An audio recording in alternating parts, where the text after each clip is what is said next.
사람들은 종종 이런 상상을 합니다. 만약 역사상 가장 유명한 두 사람이 한자리에 만난다면 어땠을까?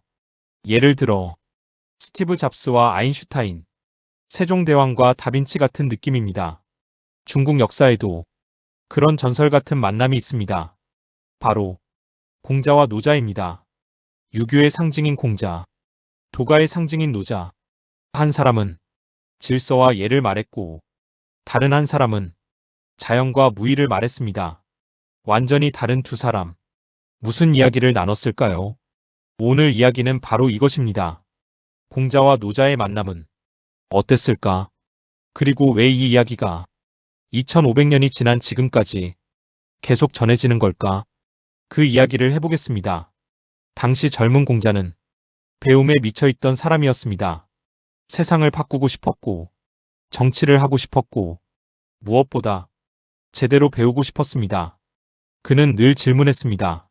어떻게 살아야 하는가? 어떻게 나라를 바로 세울 수 있는가?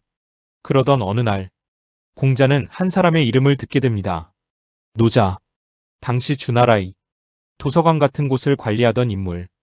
예와 예치에 아주 깊은 사람이었습니다. 공자는 생각합니다. 저 사람을 만나야 한다. 그리고 직접 찾아갑니다. 우리는 흔히 공자를 완성된 성인으로 생각하지만 그때의 공자는 아직 젊고 뜨겁고 어쩌면 조금은 자신감이 넘치는 사람이었습니다. 반면 노자는 훨씬 나이가 많았고 세상을 오래 본 사람이었습니다. 쉽게 말하면 열정 가득한 신입사원과 모든 걸 다 본 베테랑 부장님의 만남입니다. 그리고 전해지는 이야기에 따르면 그 만남은 생각보다 꽤 충격적이었습니다. 공자는 예에 대해 묻습니다. 어떻게 해야 올바르게 살 수 있습니까? 어떻게 해야 세상이 바로 섭니까? 그러자 노자는 아주 차갑게 말합니다. 그대가 말하는 옛 성인들은 이미 뼈도 썩어 사라졌다. 겉모습과 형식에 너무 집착하지 마라. 쉽게 말하면 공자야, 너 지금 너무 힘주고 있다. 너무 잘하려고 하지 말고 좀 내려놔라. 이런 느낌입니다. 공자는 큰 충격을 받습니다. 자신이 믿고 있던 것과 정반대의 말을 들은 것입니다. 돌아오는 길에 공자는 제자들에게 이렇게 말합니다. 나는 새가 나는 것을 알고 물고기가 헤엄치는 것을 알고 짐승이 달리는 것도 안다. 하지만 용이 바람을 타고 하늘로 오르는 것은 알 수가 없다. 오늘 내가 만난 노자는 마치 용과 같았다. 이 말은 단순한 칭찬이 아닙니다.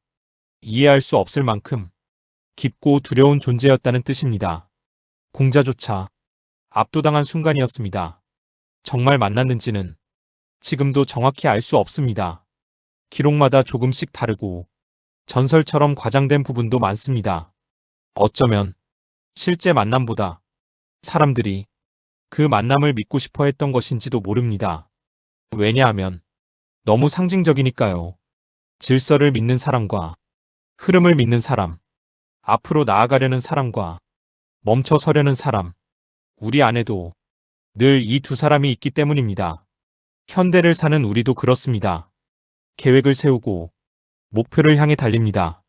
더 잘해야 하고, 더 빨라야 하고, 더 인정받아야 한다고 믿습니다. 이건 아주 공자적인 삶입니다.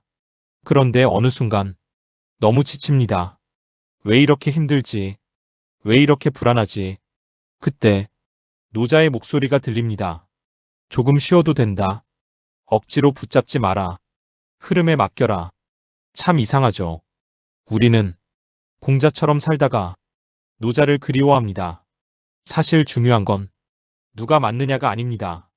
공자도 필요하고 노자도 필요합니다. 열심히 살아야 할 때가 있고 멈춰야 할 때도 있습니다. 원칙을 지켜야 할 순간이 있고 흘려보내야 할 순간도 있습니다. 문제는 우리가 자꾸 하나만 정답이라고 믿는다는 것입니다. 공자가 위대한 이유는 노자를 만났기 때문인지도 모릅니다. 자기와 다른 사람을 만나고 흔들렸기 때문입니다. 진짜 성장은 확신이 아니라 흔들림에서 시작됩니다. 내 생각이 전부가 아니라는 걸 알게 되는 순간 사람은 더 깊어집니다. 혹시 지금 너무 애쓰고 있나요? 모든 걸 잘해야 할 것 같고 멈추면 뒤처질 것 같나요? 괜찮습니다.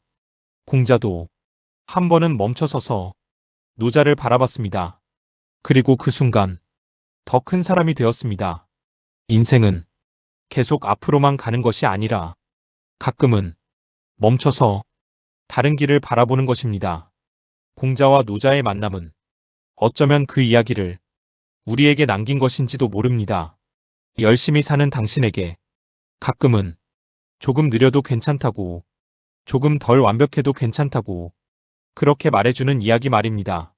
오늘은 편안한 마음으로 쉬어가도 좋습니다.